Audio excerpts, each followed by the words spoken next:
नमस्कार दोस्तों, स्वागत है आपका हिंदी नॉलेज शो में। तो दोस्तों, आखिरकार भारत ने बहुत बड़ा एक्शन लिया है। चीन की गुस्ताखियां जो बढ़ रही थी बॉर्डर पर या फिर दूसरी चीज़ों पर भारत पर प्रेशर, भारत को झुकाने के लिए, तो भारत पर यहाँ पर बहुत ज़्यादा प्रेशर था तमाम जगहों से। चाहे वो भारत के जो डिफेंस जो एक्सपर्ट्स हो वो भी थे या फिर जो फॉरेन पॉलिसी के जो जानकार थे, सभी सरकार को कह रहे थे कि जी यहाँ पर आप एक्शन लीजिए चीन के खिलाफ, क्योंकि चीन पर जब तक आप एक्शन नहीं लेंगे वो आपको एक तरीके से पीछे धकेलता ही रहेगा। एग्जाम्पल के तौर पर अमेरिका को वो पीछे धकेलते ही रहे जब तक कि अमेरिका ने वहाँ पर साउथ चाइना सी में अपने जंगी बेड़े नहीं घुसा दिए। अब चीन वहाँ पर शांत बैठा है और यहाँ पर भारतीय सीमा पर चीन लगातार यहाँ पर प्रेशर बना रहा था, चाहे वो सिक्किम हो या फिर लद्दाख में हेलीकॉप्टर भेजना हो, भारत के साथ झड़प हो, जैसे कि भारतीय सैनिकों के साथ झड़प हुई इनकी नाकुला सेक्टर में। और उम्मीद थी कि अभी वहाँ पर उन्होंने लद्दाख में ही अपनी सेना भी भेज दी थी, मतलब कि मिलिट्री बिल्डअप कर रहे थे, तो भारत को भी ज़रूरत पड़ गई थी कि अब जवाबी कार्रवाई की यहाँ पर ज़रूरत है, नहीं तो चीन सर पर चढ़ बैठेगा। और भारत ने की है कार्रवाई, और इतनी बड़ी कार्रवाई की है कि ये चीन के अस्तित्व पर भी सवाल उठाती है। जी हाँ, क्योंकि चीन का अस्तित्व ही इस चीज़ पर टिका है। क्या किया है भारत ने? दरअसल आपको पता होगा कि कल ताइवान के राष्ट्रपति का शपथ ग्रहण समारोह था और भारत ने बहुत ही बोल्ड स्टेप लिया है। जी हाँ, भारत ने अपने 2 मेंबर ऑफ पार्लियामेंट्स को, जी हाँ 2 एमपीओ को शपथ ग्रहण समारोह में भेज दिया है। ये बहुत बड़ी कार्रवाई। आप ये मत समझिए कि बस 2 एमपीओ को भेज दिया, क्योंकि अब मैं आपको बताऊं कि चीन के लिए कितना गंभीर मसला है ये। अमेरिका के जो विदेश मंत्री हैं, जी हाँ जो फॉरेन सेक्रेटरी हैं माइक पोम्पियो, उन्होंने सिर्फ बधाई दी थी ट्विटर पे जो ताइवान के राष्ट्रपति को, तो चीन इतना भड़क गया था कि उसने ये तक कह दिया था कि आपने अमेरिका और चीन के रिश्तों को गंभीर संकट में डाल दिया है। और इसके लिए चीन ये भी कह रहा है कि वो जवाबी कार्रवाई भी करेगा अमेरिका पर। लेकिन भारत ने यहाँ पर सीधे सीधे 2 अपने प्रतिनिधि भेजे हैं। और ताइवान आप ये समझ लीजिए कि जैसे कि हमारे लिए कश्मीर है ना, उससे 20 गुना ज़्यादा आप उसे कर लीजिए, इतना ताइवान सेंसिटिव है चीन के लिए। जी हाँ, ताइवान चीन की वो दुखती रग है जिसे भारत ने दबाया है।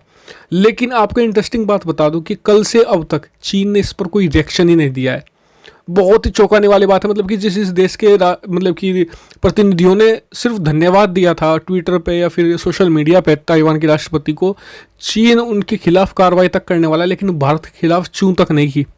इसका कारण आप मुझे कमेंट सेक्शन में लिख कर बताइएगा, ठीक है? और फिर मैं दोपहर वाली या शाम वाली वीडियो में आपको प्रूफ के साथ आर्टिकल शो करके मैं आपको बताऊंगा कि क्यों वो भारत के खिलाफ ऐसा नहीं कर पा रहा है और कर भी नहीं सकता। जी हाँ, क्योंकि भारत की बहुत ज़्यादा ज़रूरत है इस समय चीन को।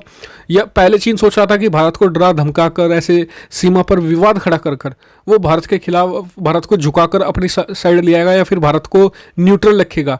लेकिन भारत जिस तरीके के एक्शन ले रहा है, भारत ने बिल्कुल सही साबित कर दिया है कि वो ना झुकेगा। हमारी एक अलग पॉलिसी है, ना हम इस साइड है ना हम उस साइड है।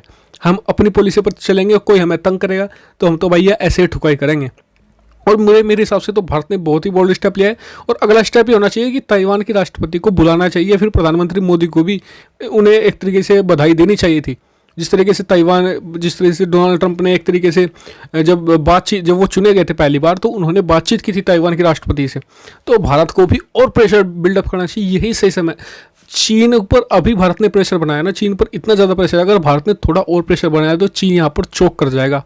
जी हाँ, और आपको बता दूं कि अमेरिका ने भारत को किस हद तक सपोर्ट किया, इस बात का अंदाजा इस बात से लगाइए कि जब चीन यहाँ पर हमारी जो सीमाओं पर प्रेशर बिल्डअप कर रहा था भारत पर, या फिर जो सैनिक कार्रवाई करने की कोशिश कर रहा था, भारतीय सैनिकों पर हमले की कोशिश कर रहा था, तो अमेरिका ने भी इस पर रिएक्शन दिया है और चीन को सावधान होने की चेतावनी दी है कि भारत पर इस तरह की कोशिशें मतलब कि ध्यान डाइवर्ट करने वाली है, अब दुनिया का ध्यान डाइवर्ट करने वाला है। बिल्कुल सही बात है उनकी। लेकिन भारत ने जिस तरीके के पहले तो उनके सैनिक पीट कर भेजे, उनके एक मेजर को, मतलब कि लिटरली हमारे एक सैनिक ने उनके मेजर को मुक्कों से पीटा है। और ऐसे में भी उनकी हरकतें बाज नहीं है, फिर उन्होंने लद्दाख में कोशिश की। लेकिन भारत का ये कदम, यकीन मानिए आपको छोटा लग रहा होगा, लेकिन ये बहुत बड़ा कदम है चीन जैसे देश के खिलाफ। क्योंकि जो मतलब कि हिंसा या फिर ऐसी, चीन एक ऐसा देश है, उसे ऐसी ही कार्रवाई चाहिए तभी वो पीछे हटता है, वरना वो सिर पर चढ़ बैठता है। तो आपका इस पर क्या व्यू पॉइंट है, कमेंट करके जरूर बताएगा। साथ ही चैनल को सब्सक्राइब कर लीजिए, क्योंकि आज बहुत सारी अमेजिंग वीडियो आने वाली है। तो thank you much for watching video. Keep subscribe, keep share, keep support.